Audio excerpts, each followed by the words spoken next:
Welcome back. Let's talk about the Socratic Method. In this video, I've talked about different kinds of questions that reflect the types of questions that Socrates asked to get to the truth and to engage in good dialogue and debate and truth-seeking. But in this video, I'm going to frame it a little bit differently. That's more closely tied to how I see Socrates' dialogues. Whenever I read about the dialogues, how Socrates actually seemed to frame his questions. And you can read about these different interactions and how he interacts with a person around a different truth claim.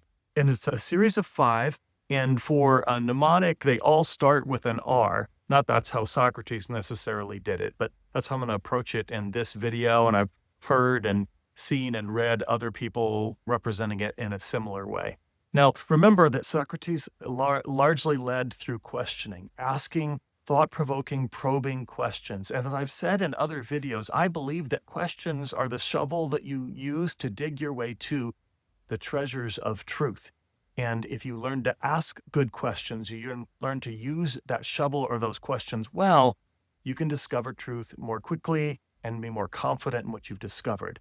So with that said, let's dive into these 5 approaches, almost 5 phases that Socrates used in this approach. The first is to receive what the other person has to say. Really try to understand them. This is where you're asking questions just to clarify, what are they saying? What do they mean? But you're really first, before you even asking questions, really listening closely and carefully and doing your very best to not just listen with the chance for you to speak and you to interject your point, but to really listen and get to know what they're saying. So that's the receive part, to actually receive so that you're listening, not just hearing, but listening. And I'll do another video on hearing versus listening, I'm sure, at some point. The second one then is to reflect. So this is where you take what you think you heard from them and you paraphrase it back to them. And your goal is not to paraphrase it back to them with some kind of gotcha, some sort of rephrasing it in a way that tries to make them look foolish or try to make your point. Your goal here is actually to seek understanding. So when you reflect back to them, you're going to try to use words that put the best construction on what they're saying. And so you're really just trying to understand and clarify. This is where you put it in your own words and say, so what I hear you saying is this, and you believe it because of this. Is that accurate, or can you clarify? In that part of the conversation, it's usually helpful if it's a good, positive conversation and not just an argument where people want to win regardless of who's right or what's true. Then they might clarify and say, no, that's not actually what I mean. Here's what I mean. Here's why I use this word versus this word. And so it's that kind of an exchange back and forth where you are reflecting back to them and they're helping clarify, yeah, you got it. You understand what I mean. You understand the core premise. You understand the key elements of my argument, and that's good. The third one then, if we've received and we reflected, now we want to refine. And this is where you ask them to explain their assumptions and their arguments. You're going to ask them to give you some proof, some evidence. You want to test sort of the rigor of their thinking, not in an argumentative and really attacking way, but really just to try to understand and say, I'm curious about this. How do you make sense of this or this?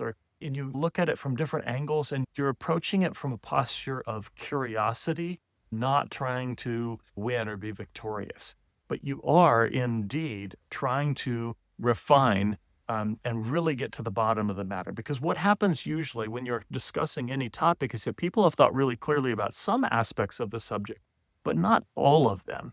And that is where we need to do a bit of work in our thinking. So in the process of this kind of a conversation, it's quite common that your questioning will help the other person refine their thinking about the subject. And they will begin to reposition a little bit. They might let go of one part of the idea and maybe step into a different part. So they're actually coming to refine. Now, sometimes they're just have their heels dug in and they're unwilling to consider anything else. They're not really interested in logic or evidence. It's more of a sort of a conviction that they're holding regardless of any evidence. And that's a little different matter. But in this case, if you're having a really good, honest, trusting dialogue, then they're going to begin to refine their thinking, at least in small ways, or they'll be able to say, I can understand why maybe that phrase or that word could mislead people in one way or another.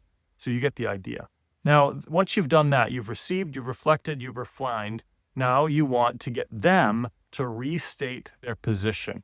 So you're asking them to say, okay, we've had this conversation for a while now. Now, can you tell me, clarify one more time? I want to hear it in your words, what your position is, what your arguments are, and have them restate it. And now they will have potentially refined some of their thinking, come up with new illustrations and examples. They may have let go of some evidence, added different bits of evidence.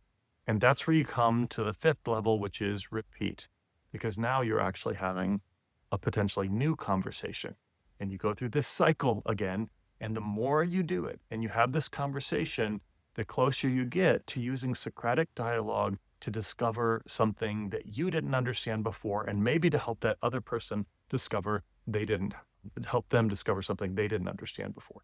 This is really incredibly helpful. It's helpful in our workplace, in our personal lives, in our literal and metaphorical treasure hunting and truth seeking. Anytime we're trying to have a clearer understanding of what's real and what's happening and the best course of action and how to make a decision, this process, this 5-step dialogue, can be very helpful. You can do it in one-on-one dialogue. You can do it in small group dialogue. You can even do it in a larger group dialogue, although that's a little bit tricky because not everyone's going to have a chance to speak. So sometimes what you do in a larger group is you do what's called a fishbowl, where you have a handful of people that are in the middle and everyone else is on the outside just listening and observing.